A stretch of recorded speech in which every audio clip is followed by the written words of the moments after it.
আবারও স্বাগত উপসংহারে। প্রতি শুক্র ও শনিবার ধারাবাহিক এই আলোচনায় আমরা পৌঁছতে চাই একটি উপসংহারে, তৈরি করতে চাই একটি সুপারিশ। মুক্তিযুদ্ধের চেতনায় একটি অসাম্প্রদায়িক বাংলাদেশ গড়ার সংগ্রাম চলছে অবিরাম। 1972 সালের সংবিধানে যে ধর্মনিরপেক্ষ শব্দ ছিল, 75-এর 15ই আগস্ট জাতির জনক বঙ্গবন্ধু শেখ মুজিবুর রহমানের নির্মমভাবে নিহত হওয়ার পর সেই চার নীতি ভূলুণ্ঠিত হয়েছে। এরপর সাংবিধানিকভাবে রাষ্ট্রধর্ম যুক্ত হয়েছে। এখন চ্যালেঞ্জ হচ্ছে রাষ্ট্রধর্ম ইসলাম রেখেও দেশটাকে এগিয়ে যেতে হবে সব ধর্মের মানুষের অধিকার সমুন্নত রেখেই। এই বাংলাদেশের সাধারণ মানুষ ধর্মপ্রাণ, কিন্তু তাদের সংখ্যাগরিষ্ঠই ধর্মবাদ বা মৌলবাদী নয়। কিন্তু তারপরও নানাভাবে ধর্মকে ব্যবহার করে দেশের অপশক্তি সক্রিয় আছে। তাই অসাম্প্রদায়িক বাংলাদেশের মুক্তিযুদ্ধকালীন চেতনা ধরে রাখতেই আমরা এবার বিষয় ঠিক করেছি রাজনীতিতে ধর্ম। বিষয়টি নিয়ে থাকবে ধারাবাহিক আলোচনা। মাস শেষে আলোচনার পরে আমরা একটি উপসংহারে পৌঁছতে চাই। আর এ নিয়ে আমাদের আজকের বিষয়ের সূচনা করবেন, আমি প্রথমেই অনুরোধ করব বাংলাদেশ ইসলামী ঐক্য জোটের চেয়ারম্যান মিজবাহুর রহমান চৌধুরী। আপনাকে স্বাগত আমাদের এই অনুষ্ঠানে। আমরা আলোচনা যুক্ত হব। আমি আরও পরিচয় করে দিতে চাই, আমাদের সঙ্গে আছেন গবেষক এবং রাজনৈতিক বিশ্লেষক অধ্যাপক সলিমুল্লাহ খান। আপনাকেও স্বাগত আমাদের এই উপসংহারে। আমরা দুজন চিন্তাবিদ, আমরা বলতে পারি যে চিন্তার মানুষকে আমরা এনেছি এই জন্যই যে এই বিষয়টি রাজনীতিতে ধর্ম, সেটি কিভাবে আমাদের বাংলাদেশে এখন কাজ করছে এবং কিভাবে আমরা এই জিনিসটির মধ্যে থেকে দেশকে একটি মুক্ত দেশ, মুক্ত চিন্তার দেশ এবং সকল ধর্মের সমান অধিকার, একটি অসাম্প্রদায়িক বাংলাদেশের সংগ্রামের কথা আমি শুরুতেই বলছি। আমি শুরু করতে চাই মিজবাহুর রহমান আপনাকে দিয়ে। একটি ইসলামী জোটের চিন্তাবিদ হিসাবে আপনি কাজ করেন, আপনি যদি একটু শুরু করেন আমাদের যে বাংলাদেশ কিভাবে এগিয়ে যাবে এই ধর্মের রাজনীতিতে থাকা সত্ত্বেও। ধন্যবাদ আপনাকে। এই প্রশ্নটা যদি প্রথম আজকের বিশিষ্ট আলোচক জনাব অধ্যাপক সলিমুল্লাহ খান সাহেবকে করা হইতো, নিশ্চয়ই বলবেন, তাহলে আমার জন্য সুবিধা হতো। যে আপনি জানেন যে আমিও বাংলাদেশ ইসলামী ঐক্য জোট নামক একটি রাজনৈতিক দলের নেতৃত্ব দিচ্ছি। তো আমি কখনো ধর্ম নিয়ন্ত্রিত রাষ্ট্র এটা রাষ্ট্রের জন্য কল্যাণকর মনে করি না। এটা অত্যন্ত স্পষ্টভাবেই আমি সবসময় বলি। আবার ধর্মহীন একটা রাষ্ট্র এটাও মানুষের জন্য কল্যাণ করতে পারে না, এটাও আমি বিশ্বাস করি। আমি এটা মনে করি যে ধর্মীয় মূল্যবোধ যদি মানুষের মধ্যে সত্যিকার ধর্মীয় মূল্যবোধ থাকে, যেমন আমি আপনাকে উদাহরণ দিচ্ছি এখন যে আমাদের প্রতিবেশী রাষ্ট্র বার্মা, তারা বৌদ্ধ ধর্ম অনুসারী। গৌতম বুদ্ধের প্রচারটা কি ছিল? যে জীব হত্যা মহাপাপ। মানুষ তো দূরে থাক, কোনো জীবকে হত্যা করার পক্ষে তিনি ছিলেন না। অথচ দেখা গেল যে ওনার অনুসারী যারা এমনকি ধর্মীয় নেতাদের পোশাক পরে এসে পাইকারিভাবে একটা ধর্মীয় জাতিগোষ্ঠীকে কি ধরনের ভয়ঙ্কর নির্যাতন করছেন, এই গণহত্যা, শিশু হত্যা, নারী নির্যাতন, ধর্ষণ, এগুলো আমরা চোখে দেখছি। অন্যদিকে 1971 সালে আমাদের দেশে মহান ইসলামের ছদ্মাবরণের নাম নিয়ে আপনার একটি ধর্মীয় রাজনৈতিক দল কি ধরনের মানবতা বিরোধী অপরাধ তারা করেছেন, এটার দৃষ্টান্ত আমাদের সামনে আছে। এখন এই ব্যাপারে আমাদের দীর্ঘ আলোচনার প্রয়োজন আছে। যে আপনি আগেই বলছেন যে রাষ্ট্রধর্ম ইসলাম, এইটাকে সংবিধানে রেখেই আমরা অসাম্প্রদায়িক নীতিতে এগিয়ে যেতে হবে। দেখুন, ধর্ম মানুষের, রাষ্ট্রের একটা বাউন্ডারি আছে, সীমানা আছে। ধর্মের কিন্তু কোনো ভৌগোলিক সীমানা নেই। ধর্ম সব মানুষের জন্য। যত ধর্মীয় নেতা আসছেন, কেউ কিন্তু রাজনৈতিক অপকর্মের দেখে চুপ করে থাকছেন এমন নয়। যেমন হিন্দু ধর্মের যে মহান অবতার যাকে তারা বলেন শ্রীকৃষ্ণ, তিনি তো আবির্ভূত হয়েছেনই একটা রাষ্ট্রনায়ক জালেমকে উচ্ছেদ করার জন্য। এটাই আমরা জানি যে কংসের কর্মকাণ্ড তো সবাইরই জানা আছে। এইটা তো রাজনৈতিক মুক্ত ছিল না। তিনি যখন পাণ্ডবদেরকে নিয়ে সেই রাজ্য ফেরত দেওয়ার চেষ্টা চালালেন, এটা যখনই অধর্ম অপরাজনীতি মানুষের উপর বিস্তার করে, তখন সঠিক ধর্মই মানুষকে পথ দেখায় এবং সুস্থ রাজনীতি মানুষের বিকাশ ঘটায়। তো আমাদের যে রাষ্ট্র ব্যবস্থা, রাষ্ট্রধর্ম ইসলাম, এটা আমার মনে হয় কখনো বাংলাদেশের মুসলমানরা এটা কোনোদিন দাবি করেছে রাষ্ট্রধর্ম ইসলাম করার জন্য মিছিল করেছে? এইটা আমাদের জানা নেই, আমি দেখি নাই কখনো কেউ এই কথাটা বলতে। কিন্তু যারা রাষ্ট্রধর্ম ইসলাম করলেন তারা ধর্মীয় মূল্যবোধ কতটুকু ছিল সেটা আপনারা সাংবাদিকদের সামনে আমার বলার কোনো অবকাশ নেই। সবাই আমরা জানি যে যারা এই কাজটা করে গেলেন তারা কতটুকু ধার্মিক ছিলেন। ঠিক পাকিস্তানের একই ঘটনা আমরা দেখেছি। 24 বছর যত জুলুম অত্যাচার নির্যাতন আমাদের উপর হলো, সবকিছু এটা ধর্মের লেভেল আবরণে করার চেষ্টা করলো। সেই সক্রেটিসকে হত্যা থেকে শুরু করে সবকিছুর মধ্যে এই ধর্মকে ব্যবহার করার চেষ্টা হয়েছে। কিন্তু ধর্ম কখনো অধর্মের কোনো কাজ অনুমোদন করে না। তাহলে ধর্মের ছদ্মাবরণে যারা আপনার ভণ্ডামি গুন্ডামি করে ওইটা ধর্ম নয়। আপনি প্রথমেই আপনার সূচনাতে বলেছেন আমরা বাংলাদেশের মানুষ, আমরা সকলেই ধর্মপ্রিয়, আমরা ধার্মিক, কিন্তু আমরা কেউই সাম্প্রদায়িক নয়। সত্যিকারের ধার্মিক যারা, তারা কল্পনাও করতে পারে না অন্য কোনো ধর্মের কারণে কোনো ধর্মাবলম্বী মানুষের উপর আক্রমণ করা। কিন্তু আমরা ধর্ম মানছি। আপনার খ্রিস্টানরা বলে যে কেউ যদি এক গালে থাপ্পড় দেয় আর এক গাল পেতে দিও, কিন্তু থাপ্পড় দূরে থাক, কিছু বলার আগেই আকাশ থেকে লক্ষ লক্ষ টন বোমা নিক্ষেপ করা শুরু করে।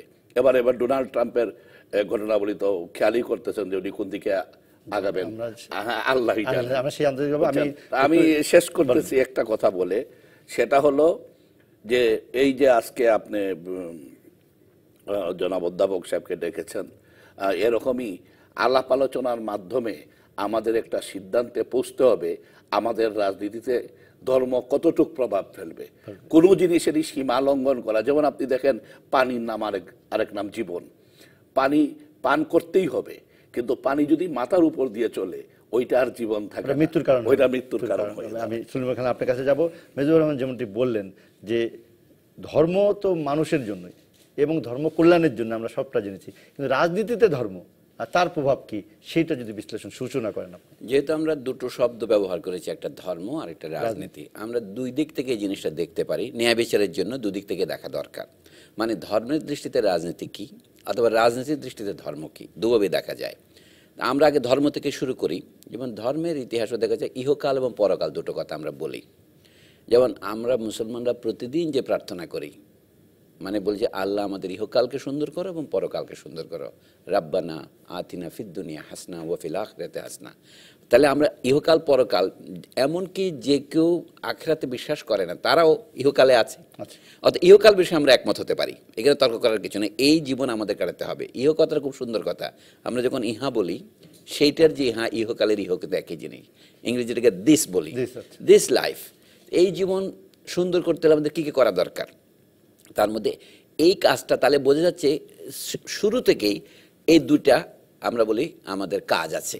যেমন আমরা রাষ্ট্রে বলি রাষ্ট্রের তিনটা বিভাগ, নির্বাহী বিভাগ, আইন প্রণয়ন বিভাগ, বিচার বিভাগ বলি। এটা রাষ্ট্রের কার্যের সুবিধার জন্য। মানব জীবনের সমস্ত কাজের সুবিধার জন্য যদি আমরা দুই ভাগ করি, একটাকে আমি বলতে পারি ধর্ম আর একটাকে বলতে পারি সংসার। ধরেন কথায় কথায় মানে সংসারের মধ্যে ধর্ম আছে, ধর্মের মধ্যেও সংসার আছে, কিন্তু ভাগ করে বলছি। এই যে সংসার জীবন যেটাকে আমরা বলি ইহলৌকিক জীবন, এইটাকে এখন আমরা ধর্মনিরপেক্ষতা বলছি। অর্থাৎ ধর্মকে এর মুখাপেক্ষী না করে বা ধর্মের মুখাপেক্ষী না হয়ে এই বিষয়ে আমরা কী করতে পারি। আমি সবসময় বলি আমরা আমাদের দেশে এখন যে সীমাবদ্ধতা আছে এটার জন্য একটু ইতিহাস দিকে যেতে হবে। ভারতবর্ষে যখন থেকেই তুর্কি এবং আফগান এবং মুঘল শাসকরা আসলেন, যেটাকে সাধারণত মুসলিম যুগ বলা হয়, তখন একটা জিনিসকে লক্ষ্য করার বিষয়, এরা নিজেদের প্রথমে উপাধি নিয়েছেন সুলতান, আমরা সুলতানি আমল যেটা বলি, কিন্তু তারা নিজেদেরকেও কখনো পরে না, আগে থেকে। অর্থাৎ ইখতিয়ারউদ্দিন বখতিয়ার খিলজি বাংলাদেশে এসেছেন ত্রয়োদশ শতাব্দীর শুরুতে, 1204 ধরেন। তিনি যার কর্মচারী ছিলেন কুতুবউদ্দিন আইবক এবং অন্যান্যরা, ওই সময়টাকে ধরি, তার আগে আপনি মোহাম্মদ গরি এগুলি বলতে পারেন। আমি যে তাদের একটা বৈশিষ্ট্য যে দিল্লিতে তারা যে রাজত্ব তৈরি করলেন, তারা উপাধি নিলেন সুলতান। নানা বংশ ছিল, প্রথমে মামলুক বংশ, খিলজি বংশ, তোগলক বংশ, এগুলো জানি। মুঘলরাও সুলতান। লক্ষ্য করবে তারা কেউ নিজেরা খেলাফত দাবি করেন নাই।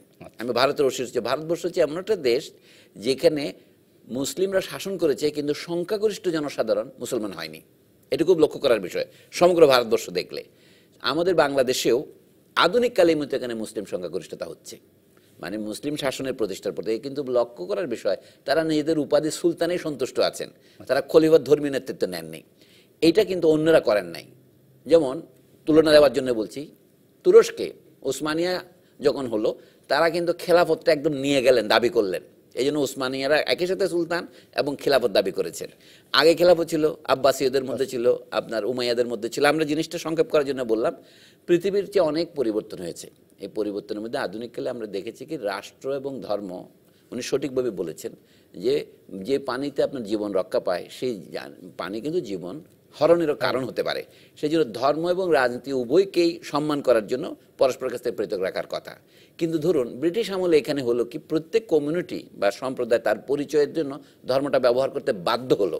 বিশেষ করে ভারতবর্ষের বিশেষ করে উত্তরাঞ্চলে, উত্তরপ্রদেশে, যেখানে মুসলমানরা সংখ্যায় শতকরা 30-এর বেশি নয় বা কম, সেইখানে তারা কিন্তু অনেক বেশি ধর্মীয় পরিচয় বড় করে তুললো ব্রিটিশ আমলের শেষ শতাব্দীতে। যে কারণে এই যারা ইউপি যেটা বলতাম আমরা, তার মুসলিম নেতারা অনেকেই মুহাজির হয়ে পাকিস্তানে চলে এলেন। আপনি লিয়াকত আলী খানকে দেখেন, কথা অথবা এরা সবাই ভারতীয়। এমনকি আমাদের এখানে যারা আসছেন, যেমন সরওয়ার্দী সাহেব, তিনিও কিন্তু পশ্চিমবঙ্গের লোক। এই যে ধর্মকে রাজনীতির প্রধান হাতিয়ার হিসেবে ব্যবহার করার যে ফল হলো, তার একটা ফল হলো দেশ বিভাগ। কিন্তু দেশ বিভাগটা শুধু ধর্মের কারণে হয় নাই, জাতিগত বিভক্তিও ছিল। একটা সাধারণ প্রশ্ন করলে বোঝা যাবে, 1971 যখন বাংলাদেশে পাকিস্তান সেনাবাহিনী আক্রমণ শুরু করলো, তখন একজন পশ্চিম পাকিস্তানি সাংবাদিক প্রথম এখানে গণহত্যার খবরটা প্রকাশ করেন, বিদেশিরা বাদে। তার নাম হচ্ছে অ্যান্টনি মাসকারেনহাস। এমনি জাতিগতভাবে পর্তুগিজ বংশোদ্ভূত নাম বোঝা যায়, কিন্তু তার সানডে টাইমস এবং অন্যান্য পত্রিকায় তার রিপোর্ট থেকে আমরা জানলাম এখানে পাকিস্তানের হত্যাকাণ্ড করছে। তিনি একটা কথা তখন ভুলে লিখেছিলেন, তার বই রেপ অফ বাংলাদেশ, বাংলাদেশ লাঞ্ছিত নামে অনুবাদ হয়েছে। সেখানে আছে যে এখন 1947 সনের পার্টিশন তো নাকচ হয়ে যাবে। মানে উনি না বুঝে লিখছেন যেন এখন বাংলাদেশ আবার ভারতে ফিরে যাবে, কিন্তু যায়নি। আমি কথাটা বোঝাচ্ছি এই জন্য, স্বাধীনতার যুদ্ধটাকে উনি একটু মানে আমি একটা ভুল ব্যাখ্যা আমাদের সমাজে প্রচলিত আছে বলে আমি এটার প্রতিবাদ করেই বলছি। 1947 সনের দেশভাগ প্রায় লোকে বলে থাকে ধর্মের ভিত্তিতে হয়েছিল। এটা শুধু ধর্মের ভিত্তিতে হয়নি, এখানে জাতিগত একটা সমস্যা ছিল। ভারতবর্ষে অনেকগুলো কন্ট্রাডিকশন ছিল। একটা হলো জাতিগত, যেমন আমরা দিল্লির সাথে থাকতে চাই না, এটা বলার জন্য আপনার মুসলিম পরিচয় তুলে না আদললেও চলতো। যেমন বাংলার একটা অখণ্ড বাংলা রাজ্য যারা চেয়েছিলেন, সরওয়ার্দী সাহেব ছিলেন, শরৎ বসু ছিলেন, আবুল হাসিম ছিলেন, আমি বেশি নাম বলছি না, তাদের যে অখণ্ড বাংলার কর্মসূচি, স্বাধীন বাংলার কর্মসূচি, সেখানে ধর্ম নিরপেক্ষভাবেই তারা একটা বাংলা রাষ্ট্র চেয়েছিলেন। এমনকি লাহোর প্রস্তাবে ধর্মের ভিত্তিতে যে ভারতের দুই দিকে দুই রাষ্ট্র করার কথা ছিল, সেখানে ধর্মের চাইতেও বিষয়টা ছিল জাতিগত, যেটা বলা দ্বন্দ্ব। তো 1947 সনে ওই যে জাতিগত দ্বন্দ্বটা চাপা পড়ে গেল, মনে হল যেন ধর্মের জন্য আমরা ভাগ হয়েছি। একটু বলে 1940 সালে লাহোর প্রস্তাবের পর আপনি যেটি বলেন সেটাকে কিন্তু পিছিয়ে দেওয়া হলো ধর্মকে সামনে রেখে। হ্যাঁ, এই যে সামনে আসলো। এখন গোটা পাকিস্তান আমি শেষ করবে এই পর্বে। পাকিস্তান আমরা লক্ষ্য করার বিষয় যে পশ্চিম পাকিস্তানের সাথে পূর্ব বাংলা, যেটা পূর্ব পাকিস্তান নাম দেওয়া হলো 1955 সনের পরে, তারা একসাথে কিসের জন্য তখন একটা জিনিস প্রচার করতো পাকিস্তান সরকার, মনে পড়বে আপনাদের, ন্যাশনাল ইন্টিগ্রেশন, জাতীয় সংহতি করা। আমরা তো দুইটা যদি মুসলমানই হই, আবার একত্রিত করার দরকার কি? তখন তারা বললো কি একত্রিত করতে হলে উর্দুকে একমাত্র পাকিস্তানের ভাষা করতে হবে। এই দাবি কিন্তু 47 সনের আগেই পাকিস্তানিরা তুলেছে। এই জন্য ভাষা আন্দোলন আমরা প্রায় সময় মুখস্থ বলি 1952 সনে, না, এটা 47 সনে শুরু হয়েছে। 52 সনে আরেকটা প্রস্তাব তো তখনই, রাইট। এবং তখন একমাত্র রাষ্ট্রভাষা করার তাৎপর্য ছিল পাকিস্তানের গণপরিষদে আপনি বাংলায় বললে আপনি প্রায় রাষ্ট্রদ্রোহিতার মানে অভিযুক্ত হবেন। এই কথাগুলো বলছি এই কারণে যে পাকিস্তানকে এক রাখার জন্য ইসলাম যদি যথেষ্ট হতো তাহলে উর্দুর দরকার ছিল কেন? আমি কিন্তু ধর্ম, রাষ্ট্রধর্ম যারা করেন তারা যে তাতে বিশ্বাস করেন না, মেজবা ভাই সঠিকভাবেই বলেছেন, বাংলাদেশও যারা 1988 সনে রাষ্ট্রধর্ম চালু করেছেন ওটাতে তাদের কিন্তু ঈমান নাই, তারা ওটা রাজনৈতিক কৌশল হিসেবে করেছেন। আমি বলছি ইসলাম যদি পাকিস্তানকে ঐক্যবদ্ধ রাখার একমাত্র শক্তি হয়, তাহলে 1971 সনের 25শে মার্চের আগের 23 বছরে তারা কেন বারবার এখানে রবীন্দ্রসঙ্গীত নিষিদ্ধ করতে চেয়েছে? তারা বলছে কি, আইয়ুব খান তার আত্মজীবনীতে লিখেছে পূর্ব বাংলার মুসলমানরা পুরোপুরি মুসলমান নয়, তাদের উপর হিন্দুদের অশুভ প্রভাব আছে, ইভিল ইনফ্লুয়েন্স, এবং রবীন্দ্রনাথ ঠাকুরের গান হচ্ছে সে অশুভ ইনফ্লুয়েন্সের প্রকাশ, সুতরাং সেটা বন্ধ করতে হবে। আমি বলছি এই ধরনের চিন্তা যারা করে, তাহলে তিনি মনে করছেন পশ্চিম পাকিস্তান এবং পূর্ব বাংলাকে এক রাখার জন্য একমাত্র একটাই বন্ধন আছে, সেটা হচ্ছে ইসলাম ধর্ম। সেটা যদি যথেষ্ট বিবেচিত হতো তাহলে এটা তো, আমি বলি ইসলামের সাথে এক ধরনের বেঈমানি। যখন বলা যায় রবীন্দ্রসঙ্গীত দিয়ে আমাদের ঈমান নষ্ট হবে, অর্থাৎ ঈমান যদি শক্ত থাকে সেই তো এই কথা বলতে পারে না। আমার বক্তব্য হচ্ছে এই ধর্মকে রাজনীতিতে ব্যবহার করা হয়েছে অন্য উদ্দেশ্য সাধনের জন্য। সেই উদ্দেশ্য কি ছিল? পূর্ব বাংলা এবং পশ্চিম পাকিস্তানের সম্পর্কে আমি অতি সংক্ষেপে বলি। 1947 সনে যেটা বলে মোট জাতীয় উৎপাদন, গ্রোস ডোমেস্টিক প্রোডাক্ট অথবা নেট ডোমেস্টিক প্রোডাক্ট যেভাবে ধরেন জিডিপি যেটা আমরা বলি, সেইটা পূর্ব বাংলা কিন্তু পশ্চিম পাকিস্তানে সে এগিয়েছিল। শিক্ষায় কিন্তু আমরা এগিয়েছিলাম, অথচ 1969 নাগাদ আমরা পিছিয়ে গেছি। আমি শুধু একটা তথ্য দিই, পাকিস্তানে একজন পণ্ডিত ফিরোজ আহমেদ আমেরিকায় গবেষণা করেছেন 1966-67 সনে। তিনি দেখলেন যত পাকিস্তানি ছাত্র আমেরিকায় পড়াশোনা করে তাদের শতকরা মাত্র 20 জন তৎকালীন পূর্ব পাকিস্তানের। তাতে বোঝা যায় শিক্ষাক্ষেত্রেও আমাদেরকে তারা পিছিয়ে ফেলেছে। সবই হয়েছে কিন্তু ইসলামের নামে। কাজে এখন আমি এটার জন্য কি রাজনীতিতে ধর্মের ব্যবহারকে কিভাবে দেখব? অর্থাৎ একটি শোষণকে জাস্টিফাই করার জন্য, একটা অন্যায়কে, জাতিগত নিপীড়নকে যাচ্ছে করার জন্য যারা ইসলাম ব্যবহার করেছে তারা তো ধর্মের ভানকারী, ধর্ম নয়।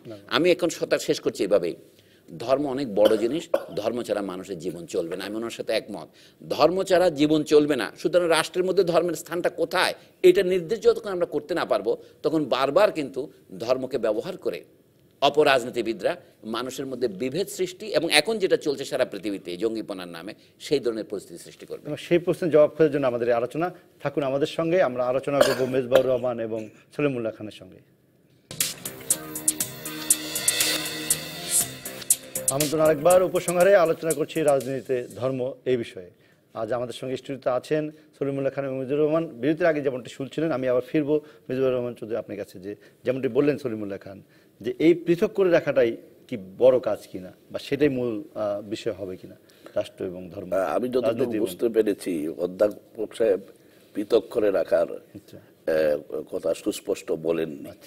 তিনি বলছেন যে কতটুক সম্পৃক্ত থাকবে এবং কতটুক পৃথক থাকবে এই ব্যাপারে আমাদের একটা সিদ্ধান্তে পৌঁছতে হবে।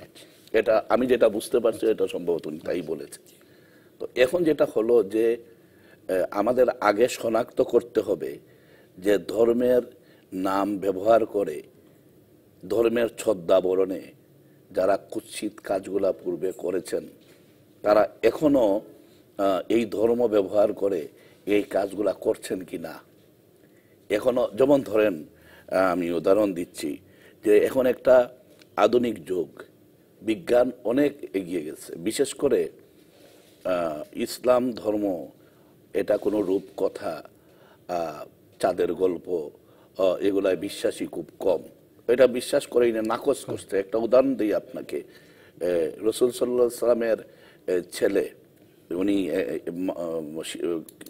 ছোট শিশু ছেলে ইন্তেকাল করলেন, মারা গেলেন। তখন ওই দিন ছিল সূর্যগ্রহণ। সবাই বলল যে রসুলের সেই ছেলে ইন্তেকাল করার কারণে এইভাবে সূর্য কাঁপছে, এই জন্য আসমান কালো হয়ে গেছে। এই কথা শুনে উনি খুব ক্ষোভের সহিত ঘর থেকে বাইরে হয়ে আসলেন। এসে বললেন যে না, এটা একটা প্রাকৃতিক কারণ।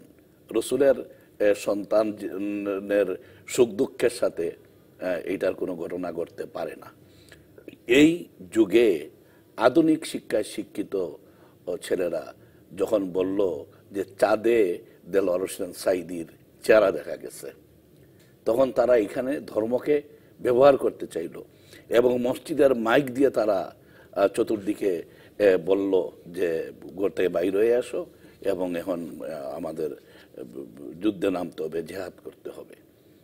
এই যে ধর্মের নামে মিথ্যাচার করলেন, এটা তো তারা কোনো ধর্মই আমার মনে হয় এটা অনুমোদন করতে পারে না। ঠিক আমরা এগুলা, কোরআন শরীফ আমাদের সামনে আছে। এটা আমরা যারা ইসলাম ধর্মে বিশ্বাস করি, আমরা জানি যে কিয়ামত পর্যন্ত, অর্থাৎ পৃথিবী ধ্বংস হওয়া পর্যন্ত কোরআন শরীফ আমাদের জন্য গাইড, এটাই আমাদের পথ প্রদর্শক। কিন্তু কোরআন শরীফকে এখন অনেকে আইন বই হিসাবে ব্যবহার করার জন্য নানামুখী প্রচেষ্টা চালাচ্ছে।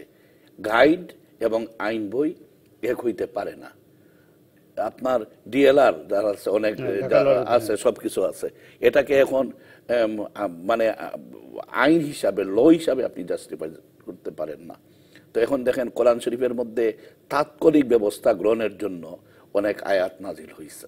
যেমন আমি একটা দৃষ্টান্ত আপনাকে দিতে পারি, সূরা তাওবা করে কোরআন শরীফে একটা সূরা আছে। সেখানে যখন মুসলমানদের উপর আঘাত আনা হলো চুক্তি ভঙ্গ করে মক্কা বিজয়ের পরে, তখন খুব কঠোরভাবে আঘাতকারীদের মোকাবেলা করার জন্য বলা হয়েছিল যে এদেরকে ধরো, যেখানে পাও তাদেরকে হত্যা করো অথবা বন্দী করো, তবে তারা যদি ক্ষমা প্রার্থনা করে এবং চুক্তি মেনে চলার ওয়াদা করে তাহলে তাদেরকে ক্ষমা করো, আল্লাহ হলেন ক্ষমাশীল। এইটা আয়াতটা এইভাবে আসছে। ইসলামিক ছাত্র শিবিরের সিলেবাসের মধ্যে পরের কথাটাই নাই, এবং ওই যে ঘটনাটা, এই ঘটনাটার উল্লেখও নাই, বরঞ্চ এই আয়াতটা দিয়ে ছোট ছোট কমলমতি ছেলেদেরকে প্ররোচিত করা হচ্ছে যে এদেরকে যেখানে পাও সেখানে ধরো, হত্যা করো, মারো। এখন ছোটবেলা থেকে যদি আমাকে এভাবেই তৈরি করা হয়, কেন আমাদের উনি বললেন রবীন্দ্রসঙ্গীতের কথা, যারা ধর্ম জানে তারা বুঝে যে রবীন্দ্রনাথের লেখাগুলা, যারা ওনার আধ্যাত্মিক সাহিত্যটা যদি বিবেচনা করে, তাহলে সকল ধর্মের মানুষেরই চোখের পানি আসে যারা প্রভুর সাথেই তাদের সম্পর্ক করতে চায়, গোটাতে চায়। এবং ইসলাম কখনো এই ধরনের জ্ঞানী ব্যক্তিদের, কোন ধর্মের উনি এইটা বলে নাই, বরঞ্চ রাসূলুল্লাহ সাল্লাল্লাহু আলাইহি ওয়াসাল্লাম বলছেন যে তোমরা জ্ঞান অর্জনের জন্য প্রয়োজন হলে, তখন চীনে তো একজন মুসলমানও ছিল না, প্রয়োজন হলে তোমরা চীনেও যেতে পারো।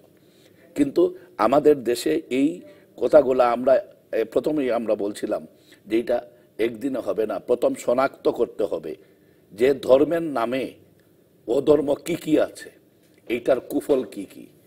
এবং ধর্ম দেখেন, ধর্ম ছাড়া কেমনে হবে না। ব্রিটেনে আপনার 70-এর দশকে 60-এর দশকে ধর্মশিক্ষা সমস্ত প্রতিষ্ঠানগুলাই নিষিদ্ধ ছিল, কিন্তু দেখা গেল যে এক পর্যায়ে আপনার এই ধর্মশিক্ষা না থাকার কারণে, কেন ধর্মের উপর ফেড আপ হয়েই তারা এই ব্যবস্থাটা করেছিল, ধর্মের নামে যে সমস্ত কুসংস্কারগুলো এখানে চালু হয়েছিল। কিন্তু এক পর্যায়ে যখন তারা দেখলো যে না, এটা সঠিক হচ্ছে না, যে এইটাই বরঞ্চ কুফল আরও বেশি হচ্ছে, ধর্মকে থেকে মুখ ফিরিয়ে নেওয়ার কারণে উচ্ছৃঙ্খলতা বাড়ছে, নৈতিকতা কমে যাচ্ছে, যুবকরা বিনিষ্ট হচ্ছে, কুমারীরা বেশি বেশি মা হচ্ছে, এইটা দেখে তারা 1986 ইংরেজি সালে সম্ভবত তাদের পার্লামেন্ট এটা নিয়ে অনেকদিন ডিবেট করে তারা ধর্মশিক্ষাকে সব প্রতিষ্ঠানে তারা বাধ্যতামূলক করলো। যে যে ধর্ম পড়ায়, দেখা গেল যে ধর্মশিক্ষা ছাড়া তার নৈতিকতা অর্জন করা প্রায় অস্বাভাবিক হবে না। এটাই তাদের জ্ঞানী গুণী মানুষের অভিমত। তাই আমাদের ধর্মীয় শিক্ষাটা কতটুক থাকবে এবং ধর্মীয় নেতা হওয়ার জন্য কি কি শিক্ষা থাকতে হবে, তাদের সাথে আমাদের দেশপ্রেম, দেশের ইতিহাস, আধুনিক বিজ্ঞান, এইগুলা আপনার ওইখানে জড়িত থাকবে কিনা, এই সমস্ত কিছু বিবেচনা করে এতে রাতারাতি একটা শিক্ষানীতি আমরা করে নিতে পারি।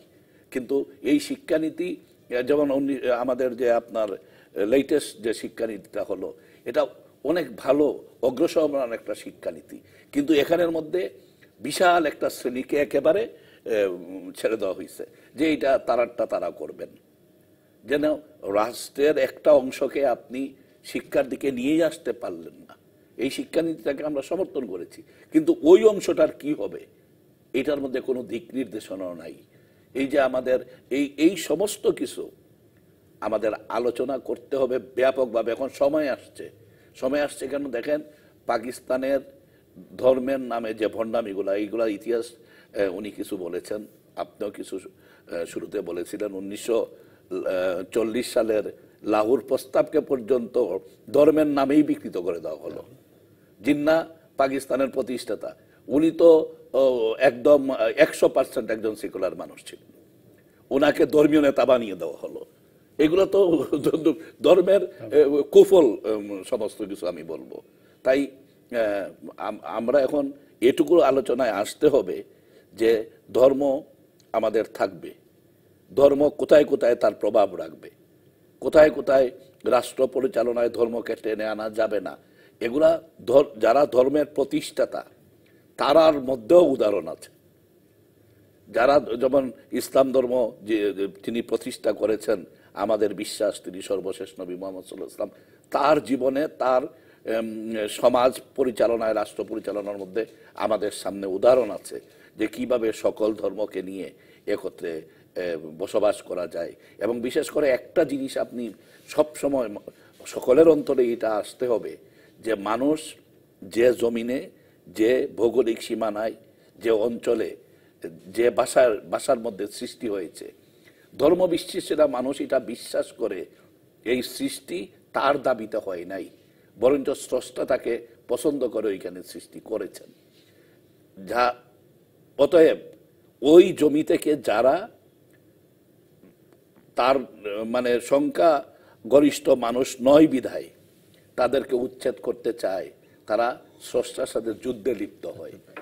এই গেল একটা। আমাদের দেশের দ্বিতীয় কথাটা হলো, বিশেষ করে আমরা দুইটা বড় ধর্মীয় সম্প্রদায় এখানে বসবাস করি, খ্রিস্টান আছে, বৌদ্ধ আছে, আর অনেক আছে, মুসলিম এবং হিন্দু সম্প্রদায়। এই যে এত প্রাচীন একটা হিন্দু ধর্ম, মুসলমানরা জানেই না, জানতে চায়ও না অনেকে যে এইটা যে এই হিন্দু ধর্ম আমাদেরকে দীর্ঘ 2-2,500 বছর কি কি দান করেছে, ভারতকে কোথায় নিয়ে পৌঁছেছিল, এই আমাদের জ্যোতিষবিদ্যা, উপন্যাস, অঙ্কশাস্ত্র এগুলাকে কোথায় নিয়ে গেছে, এই রামায়ণ গীতার কি কি কাজ ছিল, কোথায় মানুষের নৈতিকতা তৈরিতে কি কি সহযোগিতা করেছে, এইটা অনেকেই জানে না। আবার ইসলাম যখন এসে এখানে প্রবেশ করলো, এইখানে আপনার বর্ণবাদকে উৎখাত করে কিভাবে সাম্য এবং সকল মানুষ আল্লাহর প্রজা, মানুষে ভেদাভেদ নাই, এই কথাগুলা মানুষের অন্তরে পৌঁছে দিল। এগুলা তো ধর্মেরই অবদান, মানুষকে মানুষত্বের জ্ঞান দেওয়ার জন্য। অতএব এই দুইটা মহান ধর্ম যারা এই দেশে বিশেষ করে আমরা বসবাস করি, আমরা শুধু মাটির একত্রে বসবাসকারী মানুষ নয়, আমরা কিন্তু একে অন্যের রক্তেরও উত্তরাধিকার। যে এখান থেকে ধর্মান্তরিত হয়েই তো আপনার হয়তো লেটেস্টলি এটা একটা আরেকটাকে গ্রহণ করা হয়েছে। তাই আমি বলবো যে এই সমস্ত ইনফরমেশনগুলা মানুষের সামনে আমাদের পেশ করতে হবে, তাহলেই আমাদের মধ্যেও এই সাম্প্রদায়িকতা এইটা একদম বিলুপ্ত হবে। আমরা সাথে সেই জন্য এই উপসংহারের আলোচনার সূত্রপাত করেছি। সলিমুল খান, আপনি যেমন বলেন যে তাহলে ধর্ম এবং রাজনীতি সেটা একটার সঙ্গে একটা জড়িয়ে থাকবে কিনা, বা সেটা কি ভালো কাজের জন্য ব্যবহার হবে নাকি খারাপ কাজের জন্য? আমি প্রথম দিকে বলছিলাম যে ধর্মের দিক থেকে রাজনীতিকে দেখলে কেমন লাগে, এখন উল্টো আমরা রাজনীতির দিক থেকে ধর্মকে দেখলে কেমন লাগে সেটা আমাদের বলা দরকার। আমি একটা গল্প দিয়ে শুরু করি। এখন 25শে ডিসেম্বর হবে বড়দিন খ্রিস্টানদের। যীশু খ্রিস্টকে ঠকাবার জন্যে তখন তার যারা প্রতিদ্বন্দ্বী শত্রু ছিল তারা তাকে একদিন কঠোর প্রশ্ন করে যে, তখন তো রোমান সাম্রাজ্যের অধীনে ছিলেন প্যালেস্টাইন, তাকে বলছে কি আমাদেরকে রোমান সম্রাটকে খাজনা দিতে হবে, দেওয়া কি উচিত আমাদের? এখন তারা চাচ্ছেন যিশু বলুন যে খাজনা দিও না, তাহলে তারা হবে। তখন উনি সেই বিখ্যাত কথাটা বলেছিলেন যেটা নিউ টেস্টামেন্টে আছে, give আনটু সেজার that belongs to Caesar and give unto God that belongs to God। যা কিছু সেজার সম্রাটের প্রাপ্য তা সম্রাটকে দাও, আর যেটুকু আল্লাহর প্রাপ্য তাকে আল্লাহকে দাও। এইভাবে তিনি বললেন। তাতে তিনি কৌশলী উত্তরটা দিলেন। অর্থাৎ এইটাকে আমরা বলি আধুনিক ধর্মনিরপেক্ষতার ভিত্তি। অর্থাৎ রাষ্ট্রের এলাকা এবং ধর্মের এলাকাকে আলাদা করা যায়। আচ্ছা, এখন আসেন এই আগামী বছর 2017 সন হবে এই মার্টিন লুথার, যিনি প্রোটেস্ট্যান্ট খ্রিস্ট ধর্মের প্রবর্তক বলে বিখ্যাত, তার 500 বছর হবে। তিনি প্রথম যে দর্শনটা প্রচার করেন।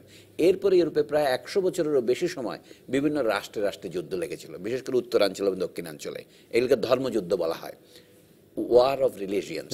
এটার মানের ফলে মানুষ এরপরে ইউরোপ তিক্তব্যক্ত হয়ে দেখেছে ইউরোপের দক্ষিণগুলো যেমন স্পেন, পর্তুগাল, ইটালি, রোমা, এই সমস্ত হয়েছে ক্যাথলিক এবং উত্তরাঞ্চল হয়েছে প্রোটেস্ট্যান্ট, ইংল্যান্ড, জার্মানি সহ। এই কাহিনীটা অনেক লম্বা। যে এখন আরেকটা সমস্যা দেখা দিয়েছে, ক্যাথলিক প্রধান দেশ যেমন ফ্রান্স, সেখানে আবার উগেনু বলে যাদেরকে ইংরেজিতে হিউজেনুস বলে, তারা আবার প্রোটেস্ট্যান্ট, তারা মাইনরিটি।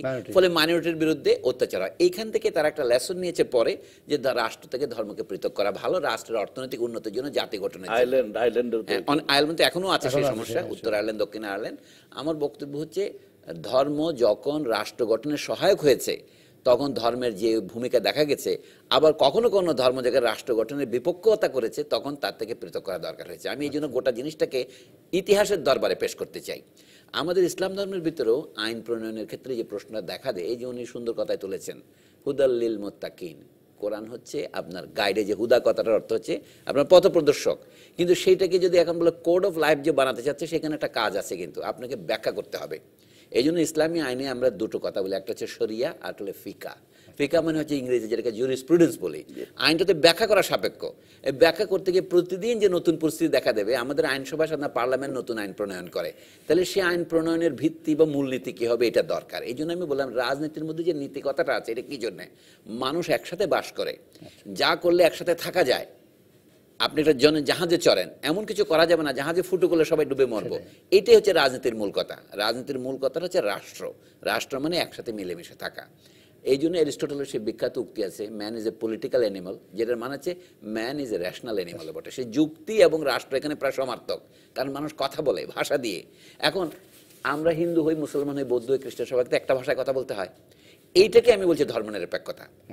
আর যদি এখন আপনার ব্যক্তিগতভাবে আপনার যে স্রষ্টার সাথে আপনি কিভাবে কথাবার্তা বলবেন, আপনার সেইটা হচ্ছে আপনার ব্যক্তিগত ধর্ম, কিন্তু ধর্মের একটা সাংসারিক দিক আছে, সামাজিক দিক আছে। এই জন্য বললাম রাজনৈতিক দিক থেকে যে ধর্মকে দেখি, সেটা যেন অন্যের জীবনকে ব্যাহত না করে, অন্য সম্প্রদায়কে ছোট না করে। এখন কতগুলো নিয়ম হয়েছে, মানুষে মানুষের বৈষম্য করা যাবে না, এটা তো নীতির প্রশ্ন, এটাই ধর্ম। এখন এই জন্য বলছি যে মানুষে মানুষের বৈষম্য করবে, মানুষকে পশু হিসেবে ট্রিট করবে, তাহলে সে তো ধর্ম থেকে বিচ্যুত হলো।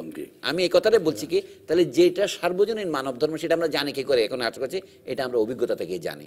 আমি একটা বড় কথা বলবো, এখন কথা হচ্ছে ইংরেজিতে দুটো শব্দ আছে, একটা হলো ডিসকভারি, একটা হলো ইনভেনশন। আমরা ডিসকভারিকে বলি আবিষ্কার, ঢাকনা খুলে দেওয়া, যেটা ছিল উদ্ভাবনটা হলো বানানো নতুন করে। ধর্ম এই যে মানব জীবনের সভ্যতার কথা বলি 10,000 বছরের বেশি নয়, আমরা যতটুকু বর্তমানে জানি। মানুষ লেখা আবিষ্কার করেছে 5,000-এর বেশি আগে নয়। এই 10,000 বছরের আগে মানুষ যে প্রকৃতি অনেক সময় নানা রকম এটা ওটা পূজা করত, ধীরে ধীরে মানুষের মধ্যে উপলব্ধি হয়েছে। অনেক মানুষ একেশ্বরবাদী, শুধু মুসলমানরা নন, অনেক অন্য ধর্ম আছেন। এবং হিন্দুদের মধ্যে রাজা রামমোহন রায়ের মতো লোক যারা ইউনিটারিয়ান বা একেশ্বরবাদী প্রজ্ঞা, উনি বই লিখেছেন তোহফাতুল মুওয়াহিদিন, মানে একেশ্বরবাদীদের প্রতি উপহার বলে। এর মূল কথাটা কি, ওনারা বলছেন এক ঈশ্বরের অধীনে সকল মানুষ, এটা মানুষের একটা আবিষ্কার, উদ্ভাবন নয়। যাদেরকে নাস্তিক বলা হয় তারা এটাকে উদ্ভাবন মনে করে। আমি বলছি এইখানে হলো মূল পার্থক্যটা। আমি মনে করি ইংরেজিতে যেটাকে এক্সপিরিয়েন্স বলে, অভিজ্ঞতা, যাপিত জীবন, সেইখান থেকে মানুষ এটা উপলব্ধি করেছে সভ্যতার একটা নিরিখ আকারে। এই জন্যই বলছি ধর্ম ছাড়া তো জীবন সম্ভব নয়, রাষ্ট্র জীবন কি করে সম্ভব হবে? তার প্রকৃত জায়গাটা কোথায় এটা নির্দেশ করার জন্য বলছি। আপনি যদি বলেন যে জিনিসটাকে আমার এক বন্ধু সুন্দর করে দেখাতো, হাতে একটা প্লেট নিয়েছে, সেখানে একটা কেক আছে, বলে এইটা কি, বলে এটা খাদ্য, ধূপ করে আবার ফেলে দিয়েছে প্লেটটা, বলে এটা কি, বলে এটা আবর্জনা। যে জিনিস যে জায়গায় সেখানে খাদ্য হয়, ভুল জায়গায় হলে এটা আবর্জনা হয়, জিনিসটা তো একই। সেই জন্য বলছে ধর্মের প্রপার জায়গা হচ্ছে ওই গিভ আনটু সেজার, রাষ্ট্র এবং ধর্মকে পৃথক করার এটা অভিজ্ঞতালব্ধ ফসল। এটা আমরা যীশু খ্রিস্টের কাছ থেকে শুনি। যীশু খ্রিস্ট এরকম আরো সুন্দর সুন্দর অনেক কথা বলেছেন। সেটা কি একটা হচ্ছে, উদাহরণ দিই, বলে তুমি যদি আমাকে ইতিমধ্যেই খুঁজে না পেয়ে থাকো, তাহলে তুমি আমার খোঁজে করতে না। বলে কি, you would not be looking for me unless you have already found me. মানে আমি যদি ভুল উচ্চারণ করে থাকি আমাকে ক্ষমা করবেন, কারণ মূল সার কথাটা হচ্ছে এরকম, তুমি আগে পেয়ে যেতে হয়। প্লেটোর একটা বিখ্যাত কথা আছে, প্লেটোর গুহা নাকি শুধু ভিতর থেকেই খোলা যায়। এইটাই হচ্ছে ধর্মীয় কথা, উপলব্ধির কথা। আপনি আগে ওখানে প্রবেশ করবেন অচেতন ভাবে, তারপরে যখন প্রবেশ করবেন জানেন আমি তো গুহার ভিতরে আসি, তখন দরজাটা খুলতে পারবেন। আমি এই জন্য ধর্মের উপলব্ধির ব্যাপারটা, যেটা আমরা বলি সুফি আউলিয়া আলীরা যে করেছে, ধর্মের অভিজ্ঞতাকে ছোট করা যাবে না। আমাদের অনেক মানুষ যারা অল্প বিদ্যা ভয়ঙ্করী, তারা অল্প বিদ্যা দিয়ে অনেক সময় মনে করে কি এই ধর্মগুলি লাগবে না, এটা ঠিক নয়। হ্যাঁ, কিন্তু তাদের উপলব্ধিটা ওই জায়গাতেই। রাষ্ট্রীয় জীবনে আপনাকে সম্পূর্ণ ন্যায় বিচার বজায় রাখতে হবে। আমি যে ন্যায় বিচারই হচ্ছে রাষ্ট্রের ভিত্তি। এটা প্লেটো থেকে শুরু করে আধুনিক কালে সর্বশেষ দার্শনিক পর্যন্ত এটা বলেছেন। বলে জাস্টিস কি, প্লেটো বলছেন জাস্টিস ইজ এ স্কোয়ার, ন্যায় বিচার একটা বর্গক্ষেত্র। তো বর্গক্ষেত্র তো 4টা বাহু থাকে, সমান হয় কেন? উনি বলেন সমাজে এরকম 4টা শ্রেণী উনি দেখিয়েছেন তার যুগের গ্রিক অভিজ্ঞতা থেকে ভিত্তি করে। সমাজে শাসকরা আছেন, তাদের সৈন্যবাহিনী আছেন, উনি বলে অক্সিলারি আছেন, সেখানে কারিগররা আছেন, কৃষকেরা আছেন। তিনি এই 4টা ভাগ করে, একটা নাম হচ্ছে সোনা, একটা রূপা, একটা পিতল, একটা লোহা। এই 4 শ্রেণীর মধ্যে যদি আপনি সমান বন্টন করতে না পারেন, রাষ্ট্র টিকতে পারবে না। আমি এই জন্যই বলছি সবচেয়ে বড় ধর্ম হচ্ছে ন্যায়ের ধর্ম। এই জন্য যখন বলি রাষ্ট্র যদি ন্যায় বর্জিত হয়, সে রাষ্ট্র তো টিকবেই না, সেটা যে নামে হোক। হ্যাঁ, যে নামে হোক, সে উইল সেলফ ডিস্ট্রাক্ট। সেই জন্য বলছি ধর্ম কথাটা একটু আমাদের যেন আবছা থাকে। ধর্ম ও রাজনীতির মধ্যে সম্পর্ক হচ্ছে, রাজনীতি নিজে একটা ধর্ম, কিন্তু আমরা যেটা বিরোধিতা করছি এটা হলো ধর্মের রাজনীতি। আমরা অবশ্য ধর্মের রাজনীতি বা ধর্ম নিয়ে রাজনীতি, হ্যাঁ, আমি ধর্ম নিয়ে রাজনীতি বা ধর্মের, অর্থাৎ ধর্মকে মূলধন করে নিজের পার্থিব লাভ করা, ব্যবহার এবং ব্যবহার না আসলে অপব্যবহার, এবং রাজনীতিতে ক্ষমতা দখলের ষড়যন্ত্র হিসেবে ব্যবহার করা। কখনো কখনো এটা হয়েছে। আমি এখন বলি, আমার আবেদন হচ্ছে শেষ পর্যন্ত এটা, খ্রিস্ট ধর্মের ইতিহাস একটু করে বলেছি, সময় থাকলে বলতাম। ইসলাম ধর্মের 1500 বছরের ইতিহাসটা যদি কেউ মনোযোগ দিয়ে পাঠ করে, শুধু একটি শেষ করি আমি। ইসলামের প্রথম রাজধানী ছিল ইসলামী সাম্রাজ্যের মদিনায়, তারপরে সেটা 30 বছর পরে দামেস্কে চলে গেল, 100 বছর পরে এটা বাগদাদে আসলো, বাগদাদে 105 বছর থাকলো ধরেন, তারপরে এটা ভাগ হয়ে একটা মিশরে গেল, কায়রোতে গেল, একটা আন্দালুসিয়ায় চলে গেল, স্পেনে চলে গেল, আর একটা কোথায় গেল, ইউরোপের কাছাকাছি চলে আসো, কনস্টান্টিনোপল যেটাকে বলে, যেটা ইস্তাম্বুল বলে, সেখানে চলে এল। এই কারণ এগুলি কেন ঘটলো? অর্থাৎ ইসলামের একটা ধর্ম নিরপেক্ষ ইতিহাস আছে, একটা রাষ্ট্রের ইতিহাস আছে। আমরা সেই বিশ্লেষণ শুনবো বিরতির পর। থাকুন আমাদের সঙ্গে দর্শক, থাকুন আমাদের সঙ্গে। আমাদের সঙ্গে আছেন সলিমুল্লাহ খান এবং মেজবাহুর রহমান। ফিরে এলাম উপসংহারের আলোচনায়। আমরা কথা বলছি রাজনীতি ধর্ম নিয়ে। সলিমুল্লাহ খান, আপনি বলছিলেন যে কেন দুইটাকে দুইভাবে দেখতে হবে। আমি বলছি কি, ইতিহাসের দিকে দেখলে আমার আবেদন দু জায়গায়। একটা হচ্ছে আমরা থিওরি দিয়ে দেখতে পারি, আরেকটা হচ্ছে কি আমরা ইতিহাসকে একটু মানে দেখতে পারি। এই জন্য বলছি যে আমার ধারণা হচ্ছে কি আমাদের ইহকাল যেটা বলে তার সাথে পরকালের সম্পর্ক আছে, এবং সেটা কীরকম আছে আমি যে এটা আপনার অভিজ্ঞতার ব্যাপার। ধর্মের জিনিসটা হচ্ছে উপলব্ধির ব্যাপার, ওইটাকে আমি ইংরেজিতে এক্সপিরিয়েন্স বলছি আর কি। তো যা হোক, কিন্তু রাষ্ট্র জীবনে আমরা অভিজ্ঞতা যেটা দেখি সেটা হচ্ছে আমাদের একটা ভালো হাদিস আমরা স্কুলে পড়েছিলাম, সেটা হচ্ছে এই দুনিয়া হচ্ছে আখিরাতের শস্যক্ষেত্র, বা মানে আরবিতে বলে আদ দুনিয়া মাজরাতুল আখিরা। এই দুনিয়াতে আপনি যা করবেন সেটার ফল আপনি ওখানে পাবেন। আমার বক্তব্য যে যারা ওই ফল নিয়ে চিন্তিত নন, এই দুনিয়া ভালো রাখার জন্য আপনার কিন্তু ভালো কাজ করতে হবে। এইটা ইতিহাসে দেখা যায়, যখনই রাষ্ট্রের মধ্যে অধঃপতন নেমেছে তখন সে বিদেশিদের দ্বারা বিজিত হয়েছে। আমাদের দুর্ভাগ্যটা আমাদের ভাবতে হবে, কেন ভারতবর্ষের মতো দেশ হিন্দু মুসলমান এত উচ্চ সভ্যতার অধিকারী ইংরেজের হাতে পদানত হলো। এটা আমাদের গভীরভাবে ভেবে দেখার দরকার ছিল, কিন্তু আমরা এখনো ভাবিনি। কিন্তু ইংরেজের হাতে কি করে আমরা মুক্ত হবো, এই আন্দোলন যখন শুরু হলো অনেকগুলো ব্যর্থতার পরে, অনেকে মনে করছিল যে ধর্মের জন্য, যেমন 1857 সনে যে বিখ্যাত, যেটাকে আমরা প্রথম ভারতীয় স্বাধীনতা যুদ্ধ বলি, ইংরেজরা যেটাকে সিপাহী বিদ্রোহ বলেন, সেখানে একটা ধর্মীয় ইস্যু জড়িত ছিল। যে বন্দুক একটা নতুন চালু করেছে তারা, এনফিল্ড রাইফেল নামে, সেখানে টোটার মধ্যে চর্বি মিশ্রণ না কামড়ালে ঢুকানো যায় না, সেই কামড়ার মধ্যে যে তা সত্যি সত্যি তারা যেখানে শূকরের এবং গরুর চর্বি একসাথে মিশাইছে, তাহলে হিন্দু বা মুসলমান উভয়ই বিক্ষুব্ধ হয়েছেন। এটা হচ্ছে আমরা বলি কি ইমিডিয়েট অব্যবহিত কারণ, কিন্তু দীর্ঘ অনেক বঞ্চনা, তাদের যে বিভিন্ন রাষ্ট্র দখল করা ছিল। এখন এরপরে কিছুদিন বিদ্রোহ হয়েছে ইংরেজদের বিরুদ্ধে, যেটাকে আমরা ওহাবি বিদ্রোহ বলি। অনেকে সশস্ত্র সংগ্রাম করেছে ইংরেজের বিরুদ্ধে, ভারতবর্ষে থাকা যাবে কিনা ইত্যাদি। তারপরে মৌলানাদের এক অংশ, যেমন মৌলানা কেরামত আলী জৌনপুরি বলে, উনি 1870-এর দিকে ফতোয়া দিলেন যে না, ভারতবর্ষের মধ্যে জুমার নামাজ পড়া যাবে। এটা যতই মানে শত্রু দেশ হোক না কেন, এখানে আমাদের লড়াই করার জন্য গণতান্ত্রিক পথে আসতে হবে, সোজা কথায়। তার পরিণতিতে আমরা মৌলানা আবুল কালাম আজাদ, মহাত্মা গান্ধী এদের আন্দোলন দেখলাম। শেষ পর্যন্ত মৌলানা আজাদ একজন বড় ইসলামিক স্কলার, তিনি কোরআনের অনুবাদ করেছেন, এবং তাকে এক ধরনের বলা যায় আনঅফিশিয়ালি শেখুল হিন্দ বলার মতো লোক। উনি দেখেন তর্জমানুল কোরআন এবং তার যে আত্মকথাগুলো লিখেছেন সেগুলির মধ্যে গভীরভাবে উপলব্ধি, একই সাথে তিনি ধর্মীয় উপলব্ধি করছেন, আর কি বলছেন ভারতবর্ষের মুক্তির একটাই পথ, এখানে হিন্দু মুসলমানের ঐক্য বজায় রাখতে হবে। আমি উদাহরণ ওখান থেকেই দিচ্ছি। এবং দিল্লিতে একটা বিশ্ববিদ্যালয় হয়েছিল জামিয়া মিল্লিয়া ইসলামিয়া বলে, এটা হচ্ছে একটা পারফেক্ট ধর্মনিরপেক্ষ বিশ্ববিদ্যালয়। নাম দেখলে আমরা অনেক সময় ভটকে যাই, নামটা যেহেতু উর্দু ভাষায় সেই জন্য মনে হইতে পারে Jamia Millia Islamic National University of India. তো সেই বিশ্ববিদ্যালয় এখনও আছে। আমার বক্তব্য হচ্ছে ভারতবর্ষে যারা সবচেয়ে গভীরভাবে উপলব্ধি করেছেন এই দেশের পরাধীনতার কারণ হচ্ছে আমাদের মধ্যে অনৈক্য এবং আমাদের শক্তিটা বুঝতে না পারা। সেই জন্য তিনি বলেছিলেন যে আজাদ, যে হিন্দু মুসলমানের ঐক্য বজায় রাখার জন্য প্রাদেশিক স্বায়ত্তশাসনগুলো নিশ্চিত করতে হবে, এবং সেটা প্রথম দিকে কংগ্রেস মেনেও নিয়েছিলেন, কিন্তু পরে কংগ্রেস সেখান থেকে পিছু টান দেওয়ায় জিন্না সাহেবের পাকিস্তান হয়ে গেল। আমি শুরুতে যেটা বলছিলাম, তারপর থেকে পাকিস্তান রাষ্ট্রটাকে কৃত্রিমভাবে বজায় রাখার জন্য জিন্না চান নাই, কিন্তু পাকিস্তানে একদল অতি উৎসাহী, একটা হচ্ছে ব্যবসায়ী, মিলিটারি, এবং তার সাথে এই যে ধর্ম ব্যবসায়ী। এখন কিন্তু আমরা দেখছি যে ভারত কিন্তু ওই রাজ্যগুলোর কিন্তু আলাদা আলাদা আইন বা আলাদা আলাদা ওই স্বাধীনতা কিছুটা কিন্তু অন্যভাবে দিয়ে রেখেছে, কিছুটা রেখেছে। আমি তবে একটা বলি, ভারতে প্রথম দিকে দ্বন্দ্বটা ছিল উত্তর এবং দক্ষিণের দ্বন্দ্ব। তামিলরা কিছুতেই মেনে নিতে পারে না হিন্দির আধিপত্য, এখনো কিছু কিছু বিদ্বেষ আছে, আপনার মনে রাখতে হবে। ভারত এখন নতুন দ্বন্দ্বটা কি, কেন্দ্রের হাতে ক্ষমতা বেশি না প্রদেশের হাতে ক্ষমতা বেশি, এটা বলে সেন্টার এবং স্টেটের যে দ্বন্দ্ব। এইখানেও ভারতকে কথা ছিল একটা ফেডারেশন হবে, কিন্তু ভারত রাষ্ট্র এখন নাম দিয়েছে ইউনিয়ন অফ ইন্ডিয়া। ফেডারেশন আর ইউনিয়নের মধ্যে পার্থক্য আছে, এখন কেন্দ্রের হাতে ক্ষমতা বেশি, যে কোনো সময় রাষ্ট্রপতি ছেলে একটা সরকারকে বাতিল করে দিতে পারেন।